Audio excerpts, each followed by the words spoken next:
আসসালামু আলাইকুম এভরিওয়ান, সবাই কেমন আছেন? আশা করি সবাই ভালো আছেন। তো স্টার্টিং হচ্ছে আমরা যারা ওই যে খাটো মানুষ বা লম্বা মানুষ, আমরা সিটে বসলে সিট ব্যালেন্স করতে পারি না, ঠিক আছে? তো প্রথমত হচ্ছে আমরা সিটটা কিভাবে ব্যালেন্স করব। এটা হচ্ছে এখানে একটা কেরিয়াল আছে, ঠিক আছে? এই যে এই জায়গায় একটা স্ট্যান্ড আছে, এটাকে ধরে আপনি সামনে পিছে নিতে পারবেন, ঠিক আছে? এটাকে যে সামনের দিকে টান দিলে এটা সামনের দিকে হবে, আবার এটাকে যদি আপনি পিছের দিকে নেন এটা পিছের দিকে হবে। অনেকে ওই যে মোটা মানুষ দেখা যাচ্ছে একদম এখানে কিন্তু প্যাড কিন্তু স্টার্টিং সাথে ঠিকই গেছে, তখন হচ্ছে আপনি যখন স্টার্টিং ঘোরাবেন আপনার হাঁটুর সাথে কিন্তু লেগে যাবে। তো তখন আপনি যদি এভাবে এটাকে ব্যালেন্স করে নেন আপনার মতো, যতটুকু লাগবে ততটুকু যদি এভাবে ব্যালেন্স করে নেন তখন হচ্ছে আপনি ব্রেক ধরতে পিক আপ দিতে আপনার জন্য সুবিধা হবে, ঠিক আছে?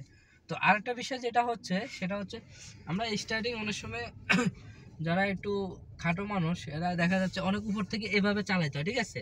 তো আপনার জন্য এখানে সুবিধা আছে, এই যে একটু দেখাও, এই যে এখানে একটা ক্লিপ আছে, হ্যাঁ, এই যে একটা ক্লিপ আছে, এই যে এটাকে চাপ দিয়ে হচ্ছে এবার উপর থেকে দেখাও, এই যে এই যে স্টাইলটা কিন্তু এখন নেমে গেছে, এখানে কিন্তু মোটামুটি 2-3 সুতা গ্যাপ হয়ে গেছে। স্টাইলটা কিন্তু এখন অনেকটাই কিন্তু খাটো মানুষের জন্য কিন্তু এখন খুব সুন্দর হয়ে গেছে।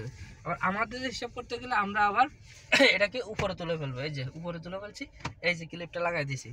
এটা কিন্তু অনেকেই জানে না, এটা খুব গুরুত্বপূর্ণ একটা ভিডিও।